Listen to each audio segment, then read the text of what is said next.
दोस्तों आज हम बात करेंगे एक बड़ी समस्या की जिसका सामना हम सब कई बार करते हैं, चाहे वो घर पर रिश्तेदारों के साथ हो या दोस्तों के साथ या ऑफिस में कोलीग्स के साथ। आज हम बात करेंगे कि यदि हम किसी के द्वारा रिक्वेस्ट किए गए काम को ना बोलना चाहते हैं तो कैसे कहें। अब इसका मतलब ये नहीं है कि मम्मी पापा अगर घर में छोटे मोटे काम करने को बोलें तो आप मेरा हवाला देकर ना बोल दें। चले आगे बढ़ते हैं। कई कारण होते हैं दोस्तों, जब कई बार हम अपने अपनों को नाराज़ नहीं करना चाहते और ना चाहते हुए भी उनकी रिक्वेस्ट्स को हाँ कर देते हैं, या हम हिचकिचाते हैं कि वो हमारे बारे में क्या सोचेंगे, उन्हें बुरा लग जाएगा, थोड़ा सा ही तो काम है, चलो कर देते हैं। लेकिन असल में ना चाहते हुए भी उन्हें हाँ बोलकर हम अपने किसी और ज़रूरी काम को भी तो ना बोल रहे होते हैं, है ना? क्योंकि समय तो उतना ही है, उसमें हम अपना काम करें या उनका ज़बरदस्ती का थोपा हुआ।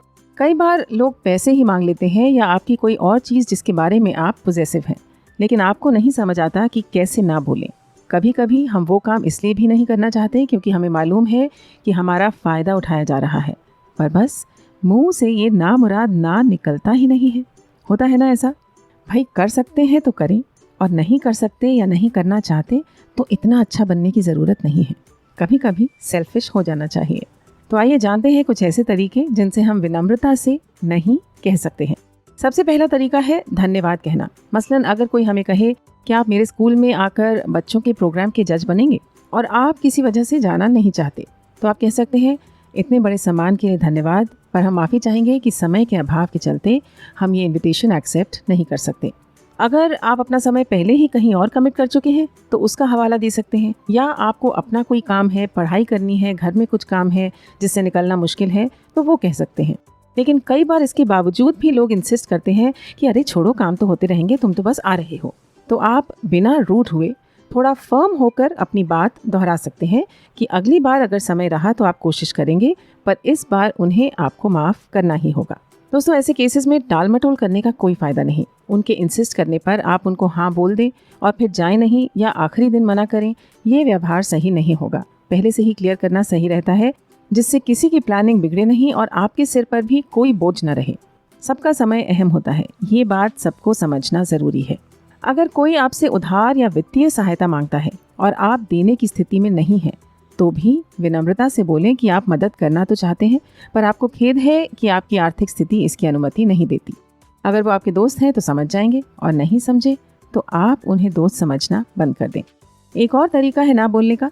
अगर कोई हमसे कुछ मांग रहा है और हम उनकी वो रिक्वेस्ट पूरी नहीं कर सकते, तो हम खेद प्रकट करते हुए उनकी मदद के लिए उनसे दूसरे तरीकों और विकल्पों के बारे में बात कर सकते हैं। इससे उन्हें आपकी सिंसेरिटी का आभास होगा। अच्छा, युवाओं में आजकल पीयर प्रेशर यानी दोस्तों के दबाव के चलते सिगरेट, ड्रिंक्स या ड्रग्स को ना बोलना भी मजाक का कारण बन जाता है। पर दोस्तों, जहाँ आपकी सेहत और ज़िंदगी का सवाल है, आपको स्ट्रॉन्ग माइंडेड होना ही चाहिए और अपने स्वास्थ्य का हवाला देते हुए मना कर देना चाहिए, चाहे वो कितना भी जोर क्यों ना दें कि एक बार ट्राई तो कर, डरपोक है क्या, अभी नहीं तो कब मज़े लोगे, वगैरह वगैरह। आप बस स्माइल करें और ना बोलते रहें।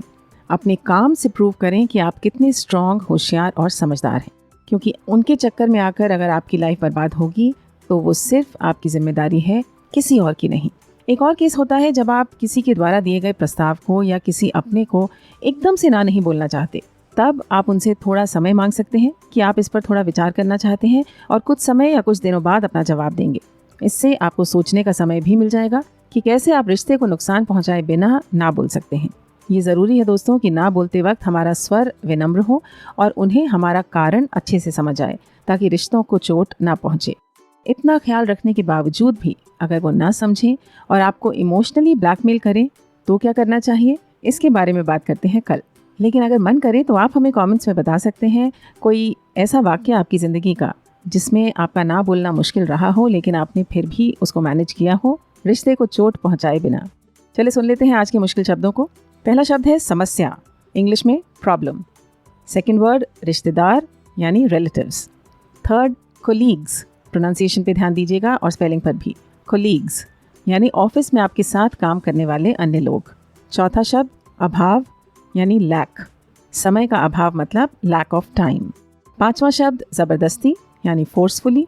छठा थोपा हुआ यानी imposed. Seventh word is possessive.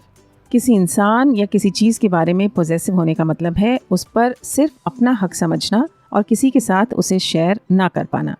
8वां phrase है फ़ायदा उठाया जाना। इंग्लिश में इसे कहेंगे taken advantage of. Taken advantage of. 9th word to insist, जोर देकर आग्रह करना। 10वां वित्तीय सहायता यानी फाइनेंशियल असिस्टेंस। 11वां शब्द खेद यानी रिग्रेट। 12वां विकल्प यानी ऑप्शन। 13th इज सिंसेरिटी यानी सच्चाई या ईमानदारी। 14वां वर्ड प्रस्ताव यानी प्रपोजल। 15वां बावजूद यानी डिस्पाइट। आज तो बहुत सारे शब्द हो गए। चलिए जल्दी से बताइए कितने नए शब्द सीखे। और हिचकिचाने का इंग्लिश वर्ड हमने आपको 2 दिन पहले बताया था, जल्दी से कमेंट्स में लिखिए याद है तो। हफ्ते के अंत में पिछले हफ्ते के सभी शब्दों का रिवीजन करिएगा जिससे पता चले कितने याद रहे। हम आपसे मिलते हैं कल।